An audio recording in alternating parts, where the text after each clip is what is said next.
Birds of paradise হল প্যাসেরিফর্মিসের প্যারাডাইসাইডি পরিবারের সদস্য। বেশিরভাগ প্রজাতি পূর্ব ইন্দোনেশিয়া, পাপুয়া নিউ গিনি এবং পূর্ব অস্ট্রেলিয়ায় পাওয়া যায়। পরিবারটির 17টি জেনারে 45টি প্রজাতি রয়েছে।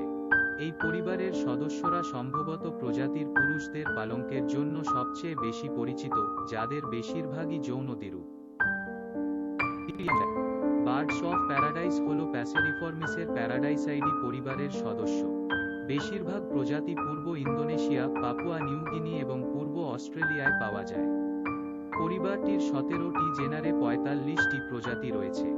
এই পরিবারের সদস্যরা সম্ভবত প্রজাতির পুরুষদের পালঙ্কের জন্য সবচেয়ে বেশি পরিচিত, যাদের বেশিরভাগই যৌনদ্বিরূপ। বার্ডস অফ প্যারাডাইস হল প্যাসেরিফর্মিসের প্যারাডাইসাইডি পরিবারের সদস্য। বেশিরভাগ প্রজাতি